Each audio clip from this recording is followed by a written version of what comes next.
I'lam annahu yanbaghi likulli syari'in fi fannin an yatasawwarahu qabla syuru'i fihi liyakuna ala basiratin fi ilmih wa yakfi dhalika bima'rifatil mabadi'il asyarah kama qala al-allamah as-sabban rahimahullahu ta'ala inna mabadi kulli fannin asyara al-haddu wal mawdu'u was samarah wa fadluhu wa nisbatun wal wadi'u wal hukmu wal ismu wal hukmu wal ismu wal hukmu wal istimdadu hukmu syari'u masailun wal ba'du bil ba'di iktafa wa man daral jami'a hadza syarafa.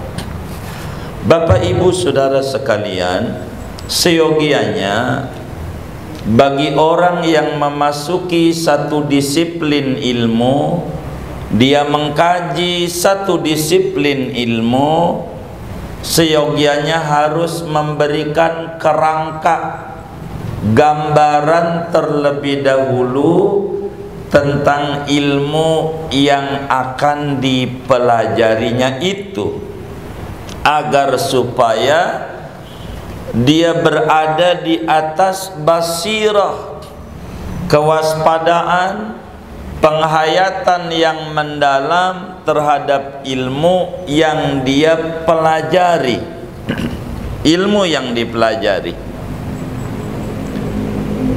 Untuk menuju ke sana kita harus mengenal pokok-pokok ilmu yang ada 10. Semua ilmu memiliki kerangka dasar 10. Pertama definisi, yang kedua objek bahasan, yang ketiga manfaat dan kegunaan, yang keempat keutamaannya, yang kelima penisbatannya, yang keenam yang mengkodifikasikannya, penemunya, begitu. Berikutnya namanya, nama ilmu itu apa, begitu.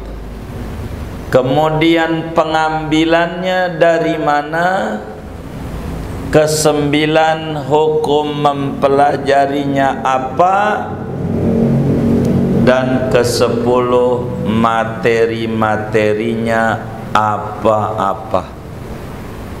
Ini namanya kerangka dasar.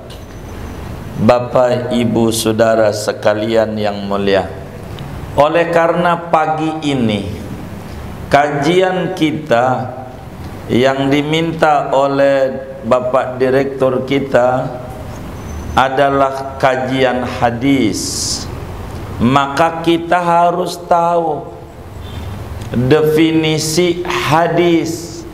Hadis itu apa? Objek bahasan hadis itu apa?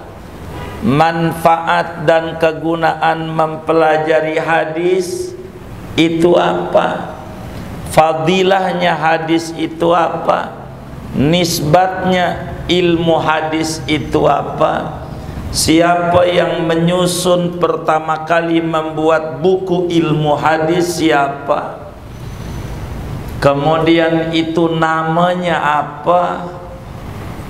Kemudian pengambilannya dari mana? Hukum mempelajarinya apa? Dan materi hadis itu apa-apa.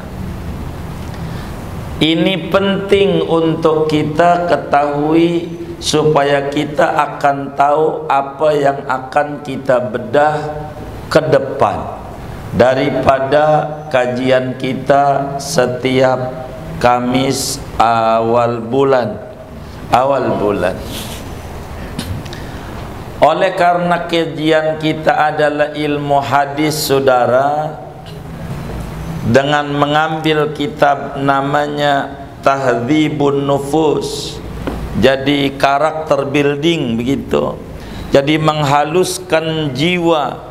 Bagaimana jiwa kita ini bisa halus begitu. Ada yang kasar begitu, ada yang keras, ada yang beku mati, macam-macam. Karena kolbu berbeda-beda.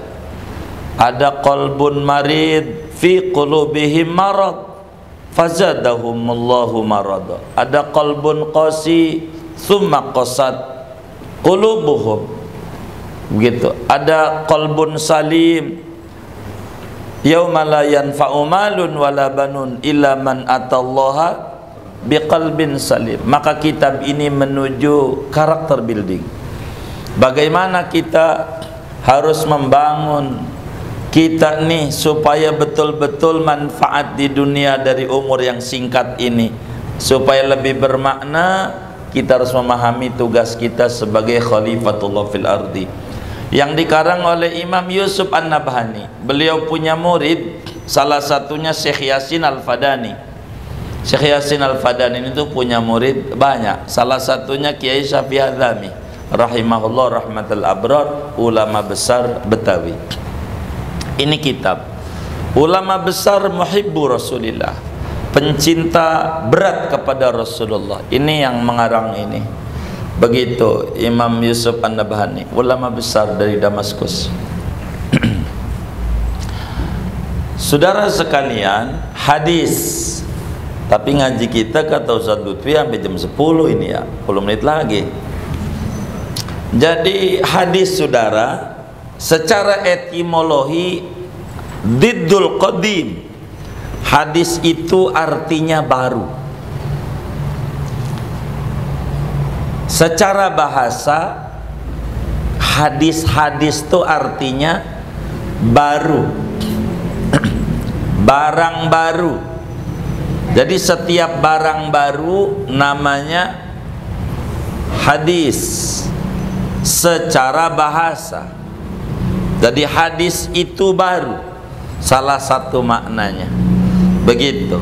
Hadis diddul qadim, lawanan qadim. Kalau qadim sedari dulu, maka kita ini namanya hadis, namanya begitu. Baru, dulunya tidak ada. Kalau Allah qadim, dari dulu sudah ada. Itu hadis dari salah satu arti bahasa. Ada hadis artinya percakapan. Itu sering dilakukan di sekolah muhadasah. Itu dari hadis. Begitu. Ini secara bahasa. Namun saudara, hadis ini dalam terminologi agama ada dua. Hadis dalam terminologi agama ada dua definisi. Kenapa ada dua definisi? Karena ilmu hadis ini ada dua. Ada namanya ilmu hadis riwayah, ada namanya ilmu hadis diroyah. Begitu. Maka tentu masing-masing mendirikan aturan tersendiri. Ilmu hadis riwayah. Apa tuh ilmu hadis riwayah? Definisinya saudara, ilmun yastamilu ala ma udhifa ila Rasulillah sallallahu alaihi wasallam qaulan wa fi'lan wa taqriran wa sifatihil khalqiyah wal khuluqiyah. Jadi yang namanya ilmu hadis riwayah adalah ilmu yang meliputi apa saja yang disandarkan kepada Habibuna Muhammad sallallahu alaihi wasallam. Jadi ilmu hadis riwayat ilmu yang meliputi apa saja yang dihubungkan kepada Nabi Muhammad sallallahu alaihi wasallam.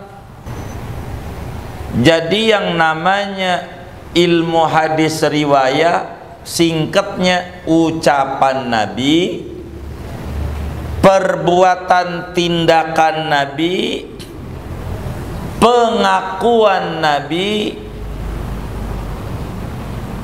ciri-ciri fisik Nabi, dan akhlak-akhlak Nabi.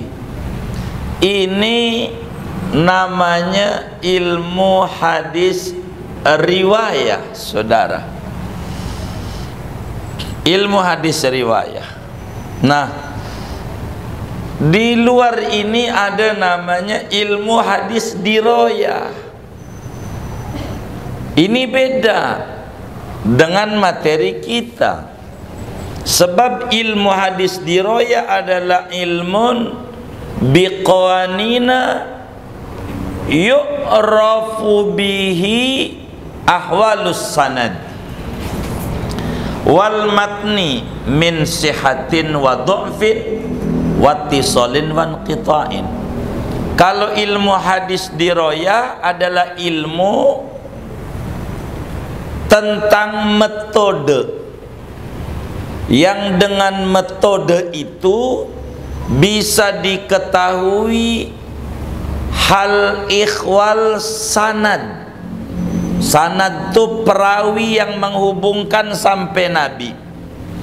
Kedua, tentang teks hadis, matannya, apakah itu sahih, apakah hasan, apa dhaif, sanadnya muttasil ataukah munqati', apakah hadis palsu. Itu namanya hadis diroyah. Bahasa lainnya ilmu mustalah hadis.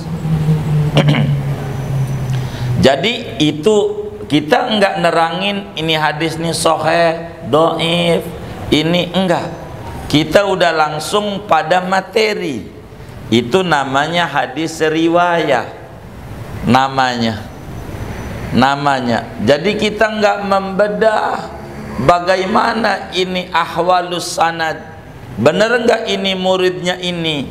Benar enggak ini matan ini adalah Nabi punya? Itu bukan pada bagian itu. Itu namanya ilmu hadis diroyah. Yang kayak begitu. Begitu. Jadi bakal ketahuan. Ada orang bilang qala Rasulullah sallallahu alaihi wasallam nikmatul udud ba'da dahar. Hadis palsu. Hadis palsu. Enggak ada udud-udud, ini orang Sunda ini. Udud-udud di dahar orang Sunda ini. Ini bisa ketahuan hadis palsu. Hadis palsu.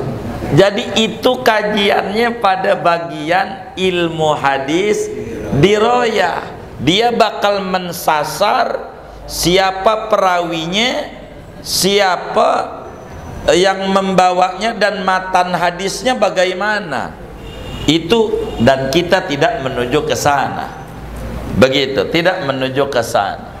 Karena kita langsung pada bagian periwayatan hadis. Namanya hadis riwayah. Kalau hadis riwayah mah yang diterangin sabda-sabda Nabi. Seperti tadi yang disampaikan julusuka sa'atan, itu namanya hadis qauli. Kalamnya Rasulullah, sabdanya Rasulullah, hadisnya Rasulullah dari sisi perkataan Nabi kepada muridnya Ibnu Mas'ud.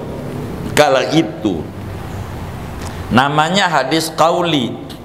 Kalau hadis fi'li bakal ada bunyi kana Rasulullah sallallahu alaihi wasallam idza arada an yanama wa huwa junubun tawaddo'a wudu'ahu lis-shalah.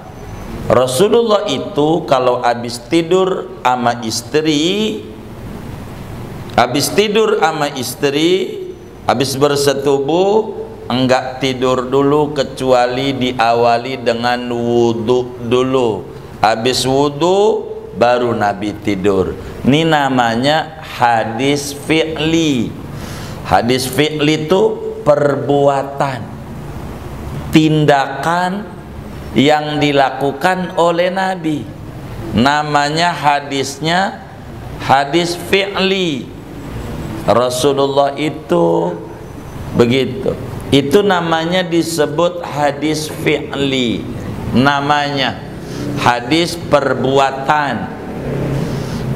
Kita akan mengklasifikasikan menuju ke sana. Ada hadis takriri. Kalau takriri, Nabi enggak kerjakan, tapi ketika sahabat kerjakan, Nabi iyakan. Nabi enggak omelin, Nabi enggak protes, Nabi enggak marah. Karena mengiyakan itu tanda setuju. Tanda setuju, tidak dilarang. Namanya takrir. Namanya contoh. Kata Nabi terkait belalang. Balang kata orang Betawi. Gitu kata Nabi, inna hadzal jarad jundun min junudillah la akuluhu wa la uharimuh. Begitu. No balang yang ente makan. Balang, kan sahabat pada makan belalang. Kan banyak rawa-rawa dulu. Di Mencong juga begitu kali ya. Begitu. Banyak rawa-rawa, banyak sahabat yang makan balang. Makan banyak. Nabi nggak marah. Ada juga yang akhirnya nanya sama Nabi. Nah, berubah menjadi qauli, yang tadinya takriri. Nabi nggak marah, makan aja. Lalu yang nanya, ini bagaimana Nabi? Saya nggak makan, tapi nggak mengharamkan. Halal maknanya. Tapi saya ndak resep saya. Kan ada orang yang nggak suka daging ayam, ya kan? Ada yang nggak suka ikan, begitu. Ada yang nggak suka duit. Itu nggak ada ya? Oh, nggak ada. Jadi macam-macam dah, makanan itu kan normal manusiawi. Ada Nabi, ada sahabat Khalid bin Walid makan dob, semacam biawak tapi bukan biawak.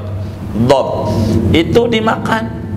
Kata Nabi, saya enggak, di kampung saya enggak ada model begini, jadi saya enggak. Kayak nenek kita dulu dah dikasih bakso, enggak, saya baru dengar nama ini, apa ini, tekwan, enggak mau dia.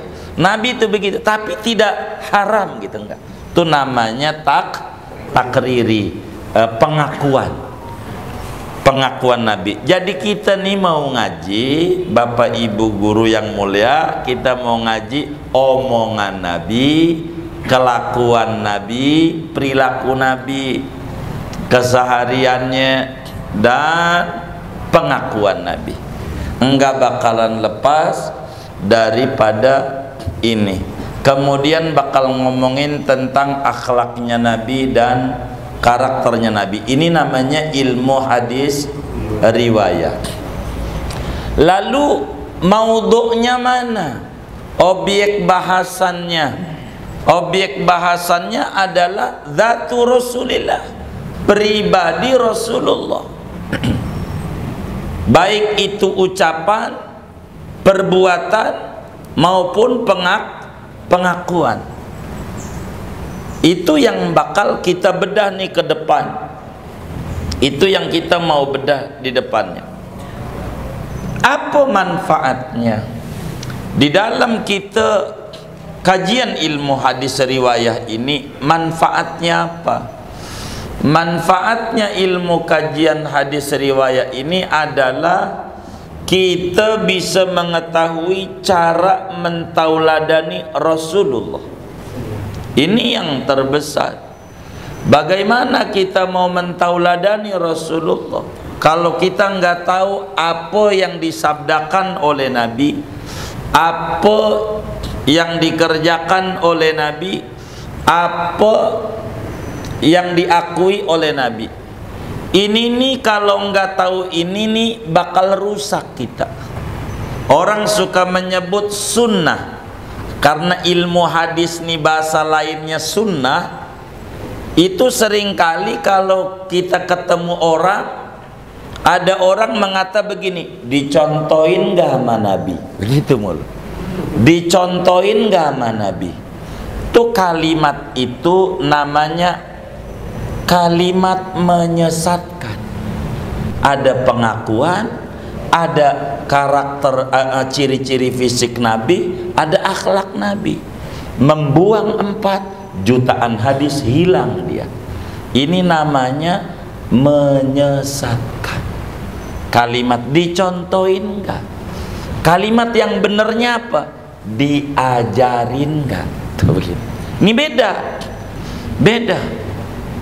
Beda.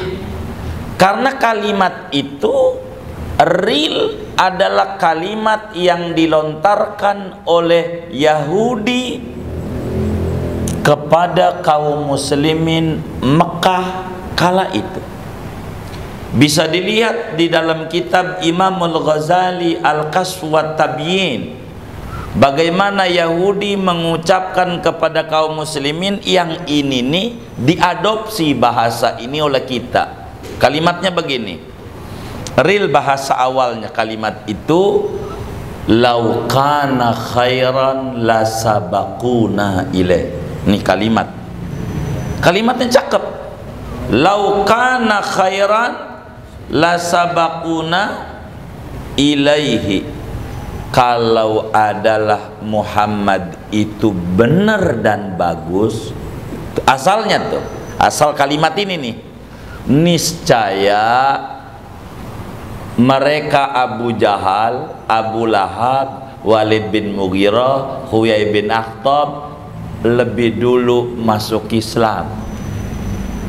Maknanya karena mereka nggak masuk Islam, Abu Jahal, Abu Lahab dan konco-konconya, itu menunjukkan Muhammad kagak benar. Begitu. Ini namanya alibi mereka untuk menolak ajaran Nabi.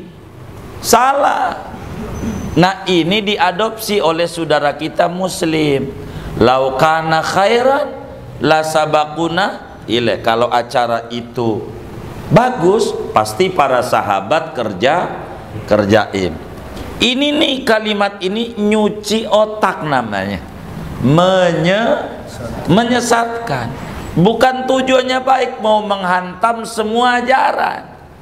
Karena definisi hadis hanya perbuatan Nabi. Padahal tadi Bapak Ibu udah tulis, bukan perbuatan doang, ada ucapan, ada pengakuan.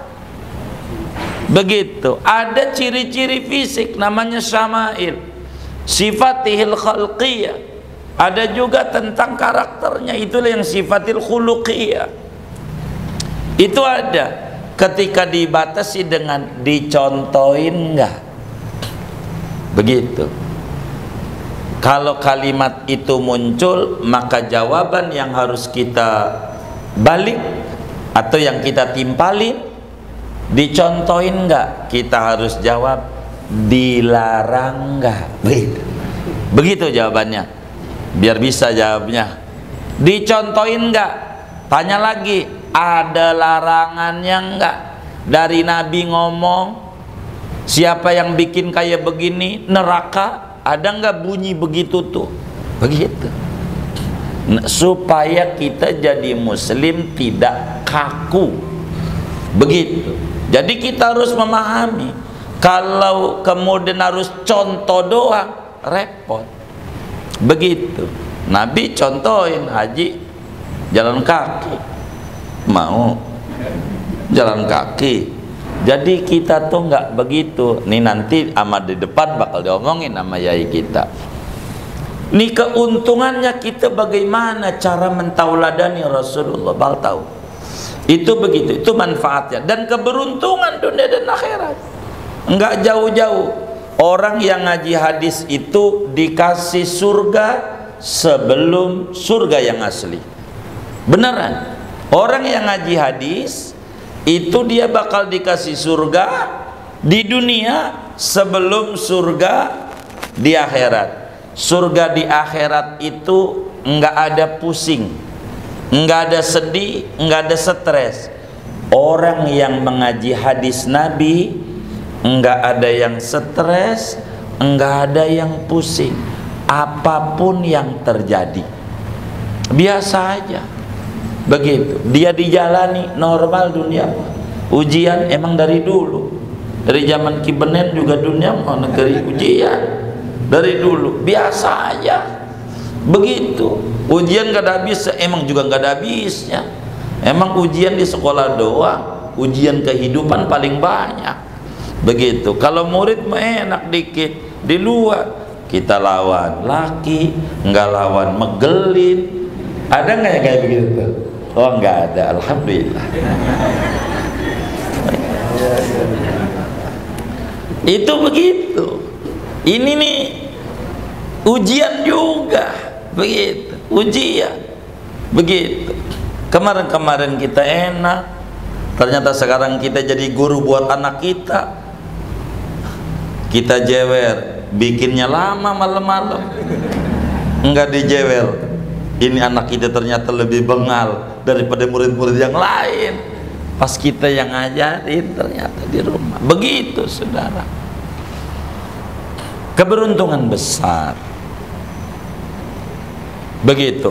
Orang di surga itu rumahnya ada tulisan Muhammad sallallahu alaihi wasallam. Orang yang ngaji hadis itu di hatinya ada tulisan Muhammad sallallahu alaihi wasallam. Sebab kita mau ngaji Nabi Muhammad, mau ngaji.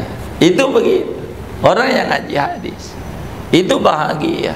Nggak ada begitu. Enggak bahagia begitu. Oleh karena itu ini penting kajian ini. Tapi udah lewat 10 menit ya, kasihan juga ya. Udah belum? Hah? Ada 10. Ini bismillah belum saya ini. Belum nerangin bismillahnya belum. Apa korelasi bismillah dalam ilmu hadis? Saya mau pengantar dulu ini supaya kita bisa tahu kerangka di dalamnya.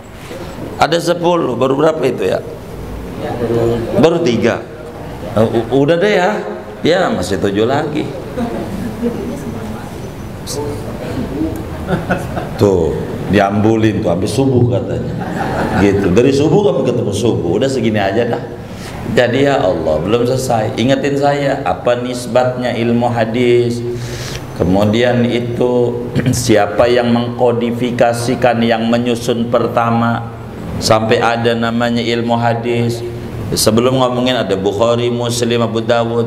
Ini cakep ini. Pak Direktur kita ini minta ngaji ini. Tahu aja kitab-kitab beginian ini. Kan bingung juga sama saya. Luar biasa Nurmaniyah. Pakai ngaji tadi pun nufus lah. Ini luar biasa. Ini berisikan hadisnya kurang lebih 800 hadis. 800 hadis. Kitab yang kita bedah nih kurang lebih isinya 800 hadis. 800-an hadis. Begitu. Jadi bila kita sudah masuk materi, bila satu pertemuan satu hadis berarti 800 kali pertemuan. Ini belum, iya. Iya kan begitu. Kalau satu hadis itu adalah 12 kali pertemuan, maka 800 tahun baru tamat. Iya, kalau kita ini, saya mau tanya dulu dari waktu yang sekelumit nih, udah lebih 10 menit, kasihan takut ada tugas-tugas yang lain. Jadi kajian ini apakah saya harus menyusun kerangka metode juga saya ini? Apakah kemudian saya harus lafadz makna untuk mengejar tamat, ataukah harus dijelaskan begitu? Ada 2 metode masalahnya. Apakah pengen cepat hatam meski tidak faham? Apakah mengejar faham meski hatam tanda tanya? Hah? Oh, paham. Jadi nggak usah banyak-banyak. Iya baik, kalau nggak usah banyak maksa saya tutup. Jadi lihat segini dulu. Nanti kita lanjutin supaya lebih jelas. Masih banyak masalahnya, masih banyak. Kasihan segini dari kajian kita, penghantar daripada kajian ilmu hadis. Wallahu a'lam bishawab. Allah